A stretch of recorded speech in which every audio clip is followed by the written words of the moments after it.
a tirotearnos en el campo. Cuando nos estaban tiroteando, muchos de nosotros, la gran mayoría, dijimos que no nos íbamos a tirar al suelo, que si moríamos íbamos a morir de pie.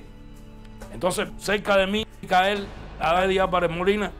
A poco rato vi caer a Dani Crespo con un tiro en el abdomen, que murió después de varios días. Fue llevado herido para el presidio y murió después de varios días. Y René González Guerra fue herido también ese día allí. Después que se terminó ese ataque que nos hicieron, nosotros nos quedamos allí en el campo y empezamos a tirar piedra, a tirarle piedra a los guardias que estaban armados. Como a la hora de eso, sentimos un ruido ensordecedor y cuando miramos, era que venían un batallón completo, un batallón con camiones, tanquetas de guerra, que nos rodearon con los camiones y las tanquetas de guerra y batallones con bayoneta calada. A nosotros, que éramos en ese momento 70 y pico de hombres, solamente con piedras en la mano y ya con 2 muertos y un herido en el campo. Ellos empezaron a volvernos a tirar para obligarnos a llevar, que nos querían llevar hacia los camiones para trasladarnos a la prisión. Y nosotros empezamos a tirarle piedra a ellos, y ellos tiro con nosotros y nosotros piedra con ellos, hasta que al fin fuimos a los camiones, montamos en los camiones y muchos de nosotros nos habíamos quitado la camisa y habíamos manchado la camisa nuestra con la sangre de los compañeros nuestros que habían caído. Y entonces, cuando pasamos por Nueva Gerona, las camisas de muchos de nosotros se las tirábamos al pueblo que estaba en la orilla de las calles, porque nosotros íbamos gritando lo que pasaba. Le tirábamos las camisas nuestras al pueblo y el pueblo cogía las camisas y las miraba, que estaban llenas de sangre. Cuando llegamos al presidio, todos nuestros compañeros que ya se encontraban en las circulares ya sabían de que habíamos tenido muertos y que habían heridos que habían traído también antes que traernos a nosotros. Empezaron a cantarnos el himno nacional y a aplaudirnos. Y yo sentí una emoción tan grande en ese momento, que ese era un momento en que yo estaba más dispuesto que nunca a dar mi vida por la libertad de mi patria. Un elemento común dentro del presidio fue la capacidad de los prisioneros políticos de fortalecerse espiritualmente. En la vida espiritual del presidio es porque tú no tienes nada, porque tú tienes que buscar una salvación constante, porque tú tienes que sobrevivir cada día, porque tú tienes que confiar en alguien que esté más allá de ti mismo. No creo que otro sacerdote en Cuba haya tenido ese privilegio durante tantos años y durante todo, que estar al servicio de hombres valientes, de hombres especiales, de gente de una calidad humana increíble. Es un privilegio. Yo le doy gracias a Dios y creo que me faltarán los días de mi vida para poder dar gracias a Dios por ese privilegio de haber acompañado al presidio político cubano durante 10 años. El presidio modelo fue la base para la formación de muchos hombres que en sus largos años de confinamiento político se educaron, se capacitaron, se convirtieron en mejores ciudadanos. Cuando nosotros llegamos a presidio, a Isla de Pino, sabíamos que teníamos que prepararnos culturalmente, prepararnos en educación, pero también prepararnos para el poder. O sea, nosotros teníamos que superarnos. La mayoría de nosotros éramos jóvenes. Algunos sabían un poco más, habían profesionales, habían algunos que eran incluso analfabetos. Y eso fue una política general de los presos políticos cubanos en Isla de Pinos. De los que más sabían enseñaban a los que menos sabían y todos aprendíamos. Incluso los profesionales se especializaban.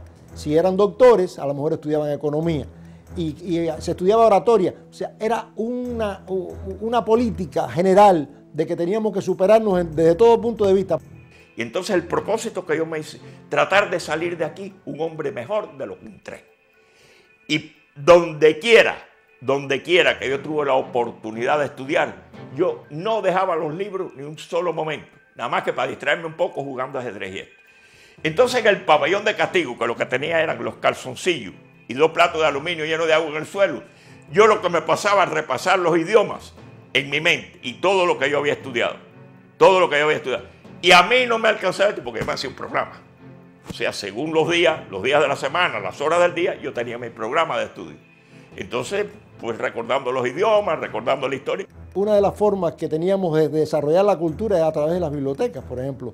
¿Por qué? Porque había quien tenía su libro, pero nosotros nos organizábamos y habían bibliotecas en celdas donde se acumulaban distintos libros que nosotros mismos los dábamos y después circulaban, como se hacen en las bibliotecas. O sea, tú pedías un turno y se promovía la lectura y la formación entre todos los compañeros que estábamos en la prisión. Se daban las conferencias, unas conferencias que no tenían que envidiarle a nada a las que se pudieran darse en la calle, porque eran profesionales, la mayoría las auspiciaban. Esas conferencias participábamos todos, ya sea de geografía, de historia, de geometría, de música, de arte, en fin, de muchos aspectos. Yo soy uno de esos casos que soy formado dentro del presidio político, porque mi nivel cultural era muy bajo. Conocía la naturaleza perversa del régimen castrista, pero mi formación política y cultural se la debo a mis compañeros dentro del presidio político cubano. Yo recuerdo, por ejemplo, en mi caso, a poco tiempo de llegar, que yo tenía vocación de periodista y estudié periodismo. Estudié periodismo con Leonel Rodríguez de la Torre y un grupo de nosotros que acabamos de llegar, todavía estábamos pelados a raspe. A pesar de la censura y del control de la información ya impuesto en Cuba, dentro del presidio existía libertad de expresión, existía un periodismo independiente y libre. Tuve una gran sorpresa al entrar en las circulares. Allí me encontré que los jóvenes que se encontraban presos allí estaban haciendo un periodismo independiente que fue la base fundamental de esta historia, o parte de la historia que el presidio histórico cubano ha legado.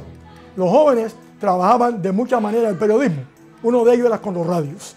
Eran invenciones y componentes que entraban en prisión clandestinamente o creados dentro de la prisión con piedra de pedernal, con sueros que conseguíamos. En fin, era algo clandestino fundamentalmente. A veces era una cuchilla de afeitar, a veces se orinaba en una piedra y de ahí los ingenieros sacaban informaciones para que pudieran haber frecuencias dentro de los radios. Aquello era increíble la forma que trabajaban. Era maravilloso ver cómo se reunían 4 o 5 presos en un lugar bastante cerrado con unos audífonos que eran de las cosas de hacer las transfusiones y uno escribía, el otro sintonizaba, el otro vigilaba por si venía una requisa y otro estaba presto en cuanto venía la requisa a esconderlo en cuestión de segundos para que no fueran detectados. Después, estas grabaciones y estas transcripciones que se hacían de las noticias eran llevadas a un papel y ese papel iba por celdas o por bulayas, como quisieran llamarlo en aquellas circunstancias, en las que se leía las noticias que nos importaban a nosotros, tanto nacionales como internacionales. A pesar de la represión, del férreo control que la guarnición tenía sobre las instalaciones del penal, los prisioneros políticos organizaron varias fugas. Esta fuga se realizó mediante un preparativo de ceguetas que nos pasaron en pedacitos la familia, metidos dentro de las tapas de las cajas de cartón. Esos pedacitos de cegueta le empatábamos un cabito de madera y con eso picábamos los balostres. Brincamos un primer cordón de 9 pies de altura de seguridad con 3 alambres de púa arriba. De ahí brincamos un segundo cordón que tenían ellos, alambres de púa por fuera. Ya dentro de Gerona nos cogen de casualidad un sargento del ejército que estaba de celador de lo que llamaban el reparto de los americanos. Hicimos para ese ruido dentro de las hojarascas, se da cuenta el sargento y sale con el revólver en la mano, 45 así. Cuando sale se da cuenta que somos varios. Ya Blanco Navarro lo tenía rodeado por atrás, había dado la vuelta para desarmarlo. Pero él parece que se la huele, que éramos varios, y empieza a dar gritos, compañeros a mí, compañeros a mí. Y allí nos cogieron. Cuando nos cogen, y todo el tiempo hasta que llegamos a la jefatura de policía y más, creyeron que éramos ladrones, que íbamos a robar esas casas de los americanos que estaban en las afueras de Gerona. Desde los primeros días que pisamos las circulares de